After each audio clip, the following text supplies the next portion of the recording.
This is Villakinworthy, and today we're doing leftover turkey sandwiches.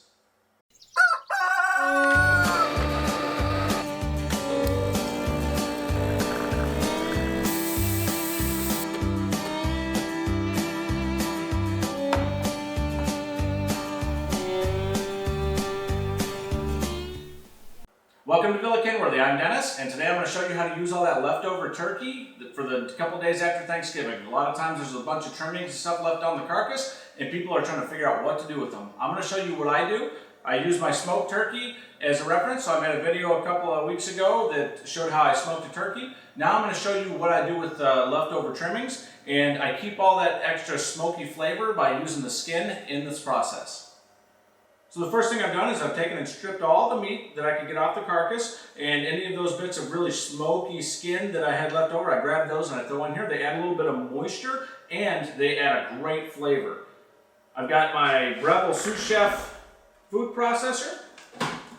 I've got the double blade in there. What I'm going to do is take all of this meat and I'm going to stick it in there and I'm going to chop it down into a fine kind of a meat crumble.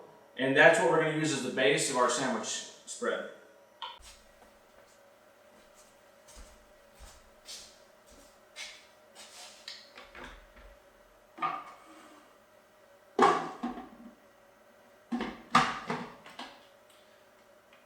So I've got all of my turkey trimmings inside the food processor, and I'm just going to pulse this to bring it down into where it's kind of finely minced up. And then what I recommend doing every now and again is taking open the top and then pushing everything down in so that it'll fold in on itself.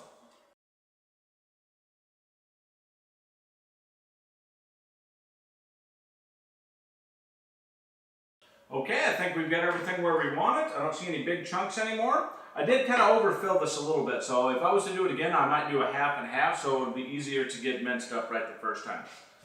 Got a big mixing bowl here. We'll take and place all the meat in.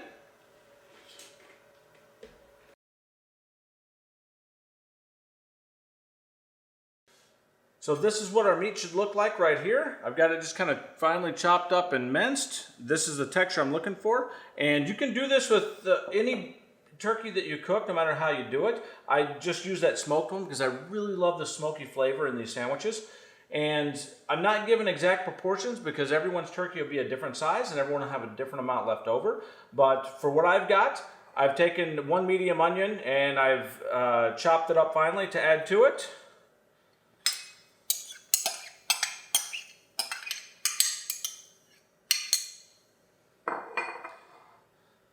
I've taken a few stalks of celery and cut those up finely as well.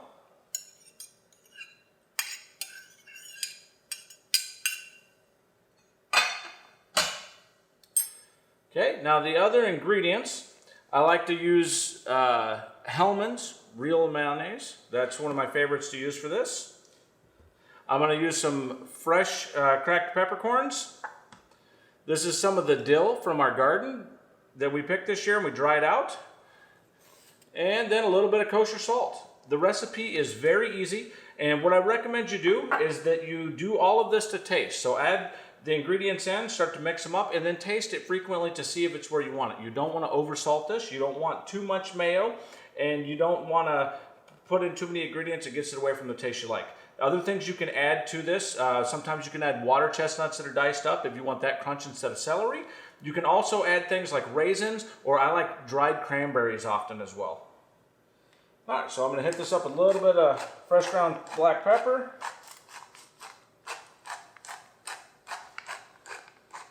The main flavor is going to be the turkey, and with the smoked turkey, that'll come through really, really well.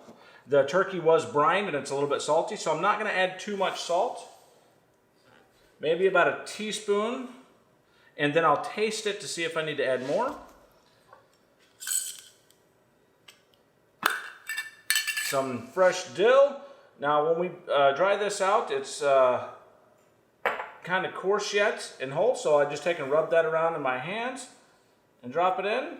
I'll do a little bit more of that because I'm a big fan of dill.